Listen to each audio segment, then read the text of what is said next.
Bapak Ibu saudara-saudara yang terkasih dalam Kristus, bagaimana perasaan saya, perasaan kita semua telah mendengarkan Injil,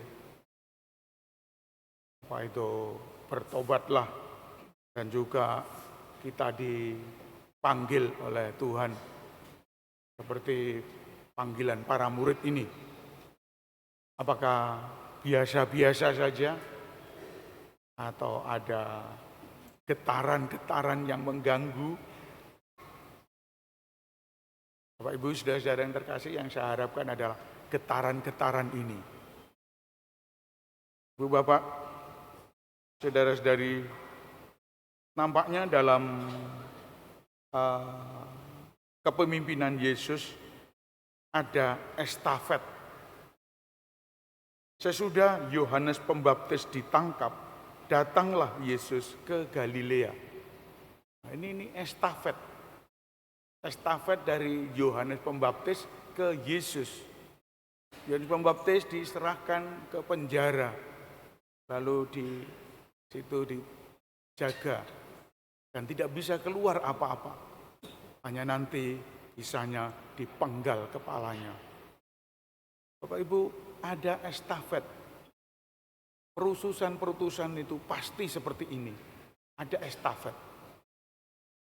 Kalau kita lalui semuanya ini ada estafet. Bapak Ibu dengan anak-anak ada estafet.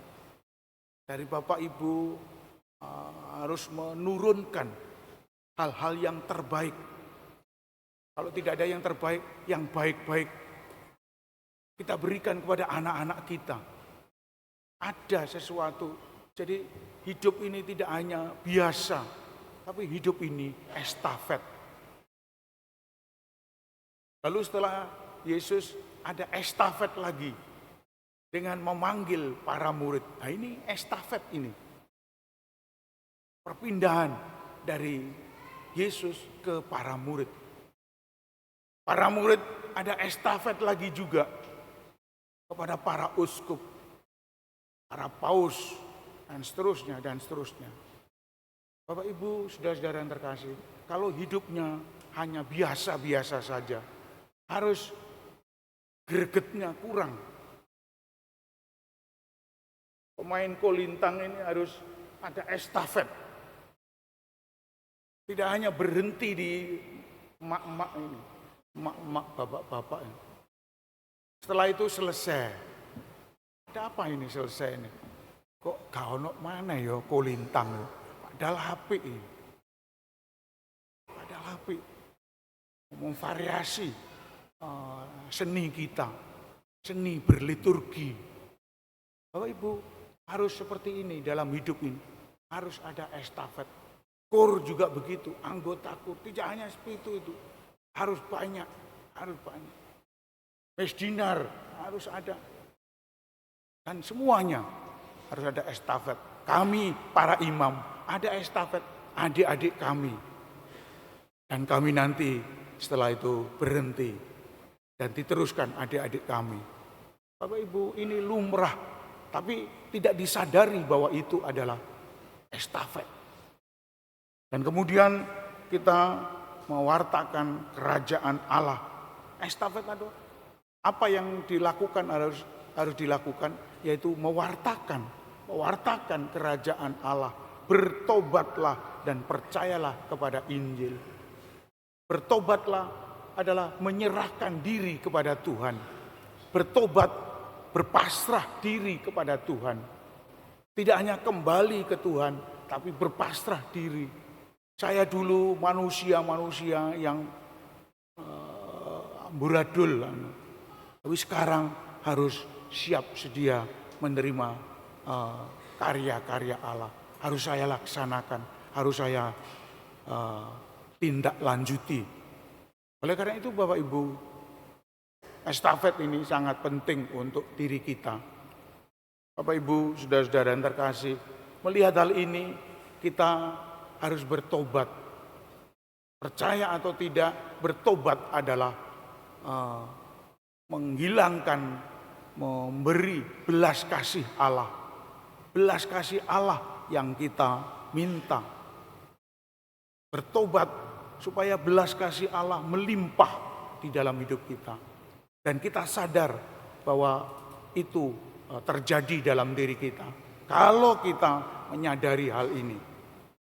Oleh karena itu Bapak Ibu harus kita sadari bahwa Ninive tadi, kota yang besar, diserukan 40 hari lagi Ninive akan ditunggang balikkan. Ini seruan sangat ampuh. Biasa kota besar seperti Surabaya, Jakarta, banyak penduduknya, tapi juga banyak maksiatnya. Banyak maksiatnya. Di desa tapi tidak ada. Ada, tapi sedikit, karena penduduknya sedikit. Bapak Ibu, saudara-saudari yang terkasih, banyak maksiatnya, tentu Allah melihat hal ini. Allah mendengar hal ini. Maka sesuai dengan kriteria Allah, ini harus dihabiskan dan tumbuh estafet yang baru yang saya bangun kembali. Tapi sebelum dibangun, Allah melihat mereka bertobat. Mereka bertobat, berkabung, memberi abu, seperti Ayub memberi abu, memblonyoi dirinya, seperti karu-karuan itu, menerobek pakaiannya. Tidak hanya pakaian, tapi hati saya robek, saya berikan kepada Allah. Oleh karena itu Bapak Ibu, bertobat itu seperti itu, bertobat. Memang kadang-kadang bertobat itu susah. Bertobat itu susah. Saya pernah melihat seorang ibu yang bertobat susah sekali, bertahun-tahun. Dia diminta untuk berbaik hati, ya berbaik hati kepada tetangga, kepada sekitarnya, dan lebih-lebih kepada orang-orang yang diam di sekolah itu. Di sekolah itu, dia kepala sekolah. Bapak Ibu, dia di kepala sekolah, lalu diminta untuk bertobat. Wah, angel romo dia itu.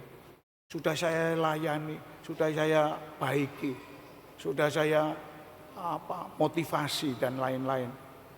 Tapi dia tetap saja bandel. Dia tetap aja. Apa yang harus saya lakukan, Romo? Ibu tetap bertobat. Ibu tetap memperlakukan mereka. Dan juga mohon. Kalau karya-karya ibu hanya karya manusiawi, hanya karya manusia, dia belum tentu bisa bertobat. Dia harus dengan karya Allah. Harus dengan doa. Dihimbau. Kita memperlakukan manusia harus dengan dihimbau. Tuhan, berilah dia kesejahteraan jasmani rohani. Berilah dia keramahan untuk orang-orang itu. Berilah dia dan seterusnya. Jangan dijelek-jelekan. Tuhan, berilah dia hukuman, berilah dia supaya dia kapok, dia indah. Ini terus-menerus, tidak hanya sekali, 2 kali. Bertobat tidak hanya untuk 1 kali, 2 kali, 3, 1 minggu, 2 minggu. Tapi terus-menerus, karena hidup kita ini bertobat. Oleh karena itu Bapak Ibu, kita harus menyarankan dari bacaan Paulus, bertobat adalah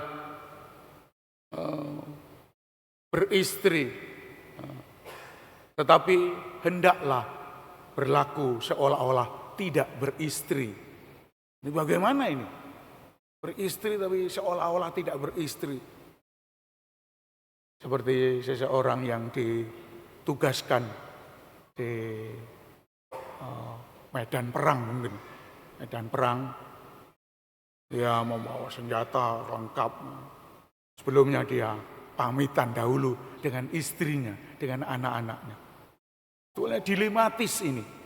Apakah dia berangkat menerima tugas ini atau pilih istri dan anak-anak. Tinggal pilih sekarang. Kalau berangkat bisa saja mati. Bisa saja mati. Tapi kalau tinggal di rumah bisa saja juga mati. Tetapi itu adalah kemungkinan kecil.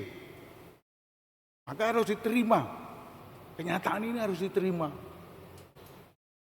Berangkat itu aja. Tegas, berangkat. Berbuat sesuatu, bertobat itu berbuat sesuatu. Berangkat, setia kepada tugasnya. Dan itu adalah bertobat. Bapak Ibu saudara-saudara yang terkasih, seperti dahulu saya aturkan kepada asisten imam. Asisten imam ini kalau jadwal jam 10 memberi komuni, tugas ini jam 10.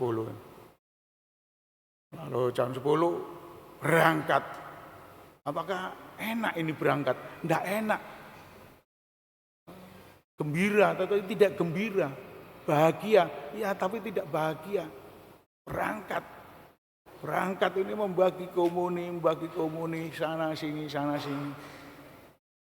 Apa yang harus dilakukan antara istri dan anak-anak saat ini? Enak-enaknya rekreasi, wah, hari keluarga, hari enak-enakan, hari wah bahagia, kia-kia. Ada anak yang bengok-bengok, nah, diterima anak-anak yang bengok-bengok. Ya, diterima. Dan itu semua adalah bagian dari bertobat. Maka dari itu kita harus siap menerima tugas ini dengan sebaik-baiknya. Apapun risikonya. Kalau kita menjadi asisten imam, siap. Dia itu kemarin pergi ke sana kemari. Ya, itu biarkan dia. Kok sekarang minta komuni, waduh, biarkan dia. Dosa moral artinya menghadapi ini adalah peristiwa dosa moral. Bapak Ibu saudara-saudara yang terkasih, kita hidup di dalam